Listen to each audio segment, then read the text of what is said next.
Hi friends, இன்னைக்கு நம்ம கிச்சனில் 2 வகையான டிஃபன் பாக்ஸ் ரெசிபி தாங்க பார்க்க போகிறோம். ரொம்ப ஈஸியான டேஸ்டியான ரெசிபிஸ் தான் பார்க்க போகிறோம். கிட்ஸ் எல்லாத்துக்குமே ரொம்ப பிடிச்ச உருளைக்கிழங்கு வச்சு உருளைக்கிழங்கு சாதமும் அப்புறமா தக்காளி சாதமும் செய்ய போகிறோம். 2 சாதமும் ரொம்ப ஈஸியாக எப்படி செய்கிறதுன்னு இந்த வீடியோவில் பார்க்கலாம். இது வரைக்கும் தமிழ் ஃபன் சேனலை சப்ஸ்கிரைப் பண்ணாத நண்பர்கள் சப்ஸ்கிரைப் பண்ணிக்கோங்க. அப்படியே பக்கத்தில் இருக்க பெல் ஐக்கானை கிளிக் பண்ணிடுங்க. ஃபஸ்ட்டு நம்ம பொட்டேட்டோ ரைஸ் பண்ணிக்கலாங்க. அதுக்கு ஸ்டவ் ஆன் பண்ணிவிட்டு வானிலை வச்சுக்கலாம். அதில் 2 டேபிள் ஸ்பூன் அளவுக்கு தேங்காய் எண்ணெய் சேர்த்துக்கலாங்க. தேங்காய் எண்ணெய் சேர்த்து செஞ்சிங்கன்னா ரொம்ப சூப்பராக இருக்கும். அதில் ஒரு பட்டை, ஒரு கிராம்பு, ஒரு ஏலக்காய் சேர்த்துக்கலாம். கூடவே ஒரு பிரிஞ்சி இலையும் சேர்த்துக்கலாம். அப்புறமா 1 டீஸ்பூன் அளவுக்கு ஜீரகம் சேர்த்துக்கலாம். சேர்த்துட்டு நல்லா பொரிய விட்டுருங்க. அப்போ தான் வாசனை நல்லா வரும். கூடவே ஒரு பெரிய வெங்காயத்தை ரொம்ப பொடியாக கட் பண்ணிவிட்டு சேர்த்துக்கலாம்.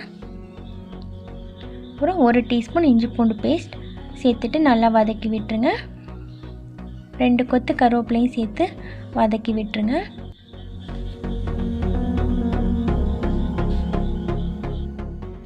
வெங்காயம் முக்கால்வாசி அளவுக்கு நல்லா வதங்கி வந்ததுக்கப்புறமா 2 மீடியம் சைஸ் உருளைக்கிழங்கு பொடியாக கட் பண்ணிவிட்டு இது கூட ஆட் பண்ணிக்கலாம். இன்றைக்கி நான் 2 பேர் சாப்பிட்ற அளவுக்கு இந்த பொட்டேட்டோ ரைஸ் பண்ண போகிறேங்க. அதுக்கு 2 உருளைக்கிழங்கு கரெக்டாக இருக்கும். நல்லா வதக்கி விட்டுட்டு ஒரு 5 நிமிஷம் போல் மூடி வச்சுருங்க. அப்போ நல்லா சாஃப்டாக வெந்து வரும். இப்போ 5 நிமிஷத்துக்கு அப்புறம் நம்ம ஓப்பன் பண்ணிக்கலாங்க.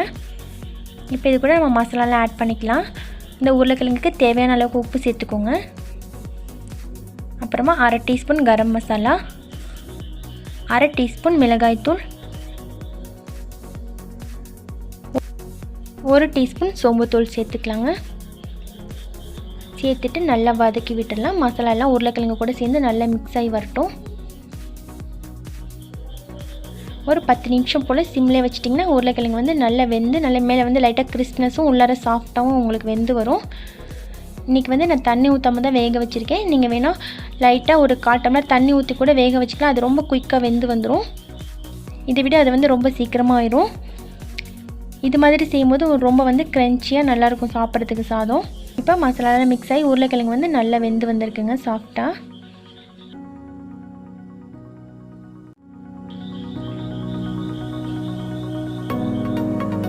இப்போ இது கூட நம்ம ஒயிட் ரைஸ் மிக்ஸ் பண்ணிக்கலாம். ஆனால் நம்ம சாப்பாடெலாம் செய்கிற புழுங்கல் அரிசி சாதம் தாங்க இன்றைக்கி எடுத்து வச்சுருக்கேன். அதையும் இது கூட மிக்ஸ் பண்ணிக்கலாம்.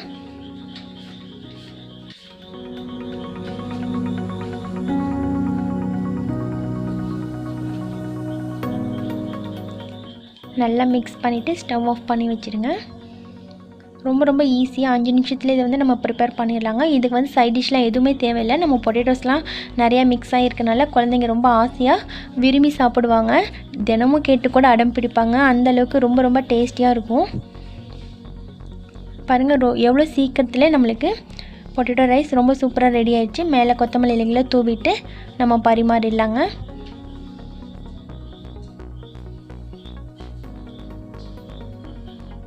ரொம்ப அட்டகாசமான பொட்டேட்டோ ரைஸ் ரெடி ஆயிடுச்சுங்க.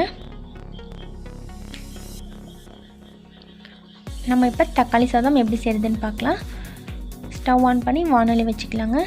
அதில் 2 குழிக்கரண்டி அளவுக்கு நல்லெண்ணெய் சேர்த்துக்கலாம். எண்ணெய் நல்லா ஹீட் ஆனதுக்கப்புறமா ஒரு பட்டை, ஒரு கிராம்பும் சேர்த்துக்கலாம்.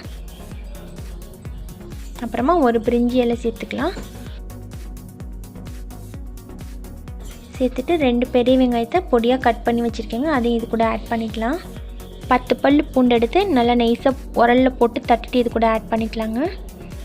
பூண்டு இந்த மாதிரி நம்ம தட்டிட்டு சேர்க்கும் போது அதோடைய வாசனை ரொம்ப சூப்பராக இருக்கும். இப்போ நல்லா மிக்ஸ் பண்ணி விட்டுருங்க. வெங்காயம் வதங்கிட்டு இருக்கட்டும். இப்போ நம்ம இது கூட 4 தக்காளியை மிக்ஸி ஜாரில் போட்டு நைஸாக அரைச்சிட்டு சேர்த்துக்கலாம். தக்காளி சாதம் செய்யும்போது இந்த மாதிரி தக்காளி நம்ம அரைச்சிட்டு சேர்க்கும் போது குழந்தைங்களுக்கு சாப்பிடும்போது டிஸ்டர்ப் இல்லாமல் இருக்கும். கூடவே 1/2 டீஸ்பூன் அளவுக்கு மஞ்சள் தூள் சேர்த்துக்கலாம். 1 டீஸ்பூன் மிளகாய்த்தூள். அப்புறமா இன்றைக்கி நான் பிரியாணி மசாலா தாங்க 1/2 டீஸ்பூன் அளவுக்கு எடுத்திருக்கேன். பிரியாணி மசாலா உங்கள்கிட்ட இல்லை அப்படின்னா நீங்கள் கரம் மசாலாவே ஆட் பண்ணிக்கலாம். அப்புறமா 1 டீஸ்பூன் அளவுக்கு உப்பு சேர்த்துக்கலாம். நம்மளுக்கு ஏற்கனவே சாதத்தில் உப்பு இருக்கும். அதனால் நம்ம உப்பு கம்மியாகவே சேர்த்துக்கோங்க. கூடவே ஒரு பச்சை மிளகாய் சேர்த்துக்கலாம். ஒரு 15 போல் புதினா இலைகள் எடுத்து பொடியாக கட் பண்ணிவிட்டு சேர்த்துக்கலாம். கொஞ்சமாக கொத்தமல்லி இலைகள் சேர்த்துக்கலாம். எல்லாத்தையும் சேர்த்துட்டு நல்லா மிக்ஸ் பண்ணி விட்டுருங்க. இப்போ தக்காளி நல்லா வதங்கி வரட்டும். தக்காளியோட பச்சை ஸ்மெல்லாம் போய் நல்லா வதங்கி வரட்டுங்க. ஒரு 10 நிமிஷம் போல் ஆகும். நல்லா கொதித்து வரட்டும்.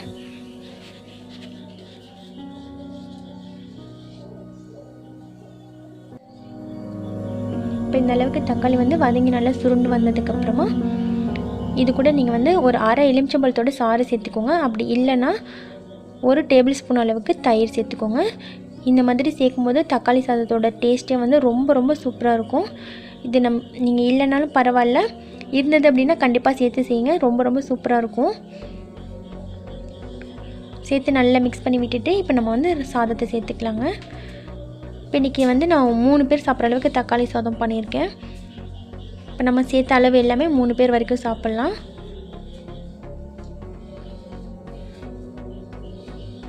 சேர்த்துட்டு நல்லா மிக்ஸ் பண்ணி விட்டுடலாங்க.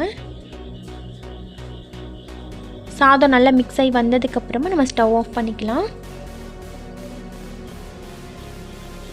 அவ்வளோதாங்க, சுவையான தக்காளி சாதம் சூப்பராக ரெடி ஆயிடுச்சுங்க.